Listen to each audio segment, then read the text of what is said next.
با عرض سلام و درود، ادب و احترام به همه شما همراهان بی‌نهایت عزیز و بسیار ارجمند. امیدواریم همگی خوب و سلامت هستید. امروز ما خواستیم راجع به یک موضوع بسیار مهم و خیلی جالب، یعنی درباره تنبلی با شما صحبت کنیم، زیرا در ادبیات گذشته ما و امروزی ما هم راجع به تنبلی چی آثار نظمی و چی آثار نثری خیلی زیاد تالیف شده اند و امروز آن افرادی موفقی که در صحنه‌های بزرگ درباره موفقیت صحبت میکنند، حتما یکی از بخش‌های سخنرانی آنها درباره تنبلی است. و براین تریسی که یکی از سخنرانان بسیار معروف و محبوب امروز جهان است که کتاب‌های زیادی دارد و یک کتاب خود را محض درباره تنبلی تالیف نموده است که این کتاب قورباغه قورت بیده می باشد، که همچنین این 21 روش عالی غلبه بر تنبلی نیز نام دارد. و در این کتاب کوچک براین تریسی کوشش نموده که 21 روش را که خیلی فایده آور هستند برای رهایی از تنبلی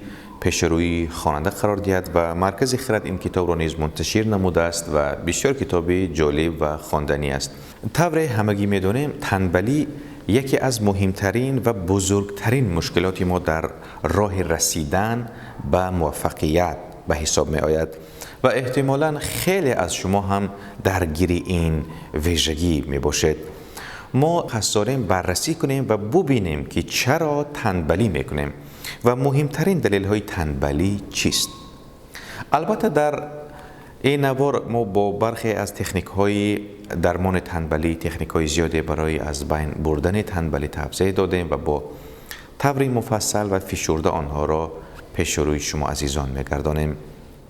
افراد در چگونه شرایط و چه مکان تنبل می شوند و این بستگی به آن دارد که یک علت خاص برای آن در نظر گرفته شده است. یکی از عامل های آن به نوعی سیستمی برمیگردد که یک فرد در آن بزرگ شده است که باعث گوشه‌گیری افراد و به حفصلگی آنها در زمینه تعامل با دیگران و عامل برای تنبلی آنها شده است. همانطور ترس از شکست باعث می شود افرادی بسیاری از کارها را اصلاً شروع نکنند و همین باعث تنبلی آنها می شود. پژوهشگران بر این باورند که مغز ما عضو که فکر میکردیم مهمترین عامل موفقیت ما می باشد. اصلی ترین دلیل از دلیل های تنبلی ماست. بله، مغز همان طوری که میتواند موفقیت ما را تنظیم کند، همچنین میتواند عامل اصلی تنبلی ما هم باشد. چگونه؟ با توجه به اینکه مغز پرکارترین عضو بدنی انسان است، مسلماً بیشترین انرژی ضروری را هم باید مصرف کند. اما میزان انرژی مصرف شده این مغز در طول روز فقط به اندازه 20 وات است و این غیر قابل باور است. مغز همانطور که میتواند موفقیت ما را تنظیم کند، میتواند عامل اصلی تنبلی ما هم باشد. چرا؟ به خاطر آنکه مغز بیشتر کار کند و انسان باید زیاد کار کند. از بس که مغز انرژی زیاد صرف میکند، باید که انسان هم زیاد حرکت کند. به خاطر آنکه مغز کمی سست کار کند، انسان را وادار میکند که از فعالیت پرثمر و یا زیاد کمی توقف داشته باشد و البته در این حالت مغز میتواند انسان را تنبل کند. یکی دیگر از عامل‌های تنبلی یعنی هدفی مناسب نداشتن می باشد.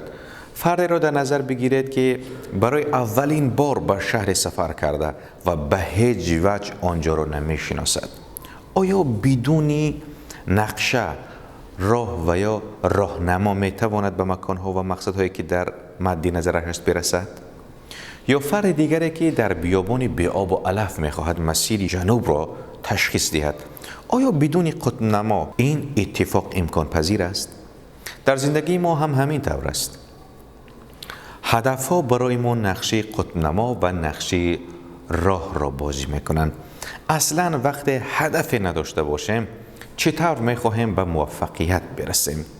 چطور توقع داریم و به جای برسیم که حتی خودمان هم نمی‌دانیم کجاست؟ آیا با چه انگیزه برای ادامه زندگی تلاش می‌کنیم؟ وقتی هدفی داشته باشیم که با تمام وجود بخواهیم به آن برسیم، تنبلی دیگر معنایی ندارد و تمام تلاش خود را میکنیم تا به آن دست پیدا کنیم. یعنی داشتن هدف، این برای رفع نمودن تنبلی خیلی مهم است. و مشکلی اصلی خیلی از ما این است که اصلاً هدفی مهم در زندگی نداریم که بخواهیم برای آن تلاش کنیم. پس تلاش میکنیم با بهانه‌های زیاد تنبلی را استقبال کنیم. واقعاً اگر هدفی بزرگی در زندگی ما ایجاد شود، تنبلی دیگر برای ما معنایی نخواهد داشت. نوار اهمیت هدف گذاری در این رابطه میتواند بسیار برای شما مفید بوده و اتفاق خوب را برای شما رقم زند و در این موضوع هم در این کتاب خیلی مفصل بحث شده است. و دیگر این که نداشتن انگیزه، یعنی انگیزه داشتن و یا نداشتن هم تا حدودی زیاد به هدف پیوسته است.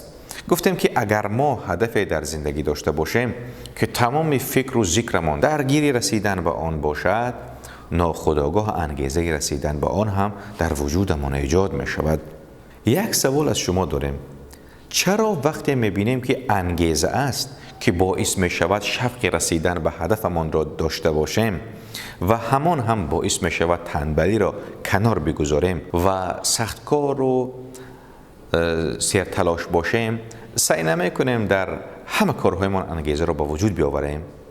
اکثری افرادی که افسردگی میگیرند شکسته میشوند و یا به قدر تنبل میشوند که حاضر نیستند دیگر هیچ کاری را انجام دهند. عنصر انگیزه در وجودشان مرده است که این همه اتفاقهای بعد برایشان میافتد. یک باوری که شاید خیلی از ما داریم این است که من اصلا نباید انسان تنبلی باشم. خوب بالاخره با اراده ترین و پرتلاش ترین انسان دنیا هم یک روز تنبلی به سراغش می رود و دست از تلاش می کشد، چی برسد به انسانهای عادی. در نتیجه باید خیالمان به این تفکر باشد که تنبلی و بی‌پروایی کار به سراغ همه می آید. خیلی ها با این تفکر که من تنبلی را از خود دور می کنم و من تنبل نیستم، با همین گونه افراد خودشان را فریب می دهند. پس این را نباید فراموش کنیم که تنبلی را می توان مدیریت و یا کنترل کرد. حتی اگر تنبل ترین فرد روی زمین هم باشیم، اما زمانهای هم پیش می آید که به خاطر یکی از دلیل‌های تنبلی که گفته شد، تنبلی و بی‌پروایی کار میکنیم. خب اکثریت تنبل هایی که در افراد ایجاد می شود نتیجه خشم است.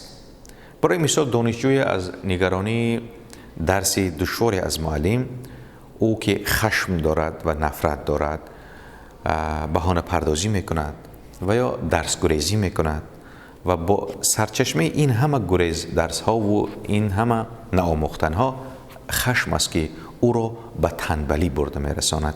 یعنی برای افرادی که میخواهد با تنبلی مبارزه برد، کنترل خشم و غضب خیلی ضرور و لازم است که در این مورد نیز براین تریسی بسیار فکرها و نظرهای جالبی دارد و به همین خاطر ما در این یک نوار کوتاه البته نمیتوانیم آن همه کتاب را و افراد دیگر را که راجع به تنبلی بسیار موادهای جالب و خواندنی دارند آن همه را گرد آوریم و در یک سخنرانی کوتاه و یا در یک برنامه کوتاه ما آن همه را پیشکش شما کنیم. به همین خاطر ما توصیه میدیم که شما نیز در این باره این گونه کتاب ها را چی در شکل الکترونیکی چاپی و به زبان های مختلف دسترس کرده مطالعه کنید تا اینکه تنبلی را از خود دور کنید و آنهایی که اشتباه های خود را به گردن دیگران می اندازند، بهانه تراشی میکنند و با عصبانیت دنبال توجیه ضعف ها هستند، افرادی تنبل از کسانی که با آنها مقایسه میشوند، بیزارند و یا این خشم آنها را تنبل میکند. این گونه موضوع ها را براین تریسی خیلی جالب و ماهرانه و استادانه پیشکش همه ما میگرداند و خوب این بود که ما امروز از روی نظری فکرها و اندیشه های براین تریسی و چند عالم دیگر درباره چند عامل مهم، یعنی خشم و نفرت، تنبلی و این گونه مسائل ما به شما پیشنهاد کردیم. باوری کامل داریم که این نوار ما پسند شما می افتد و خودی همین روز آغاز میکنید که از تنبلی خود را رهانید و برای رسیدن به آرزوهای خود قدم‌های استوار میگذارید و در کوتاه‌ترین فرصت یک فردی موفق و بسیار خوشحال و سریحال خواهید گشت. موفق و پیروز بمانید.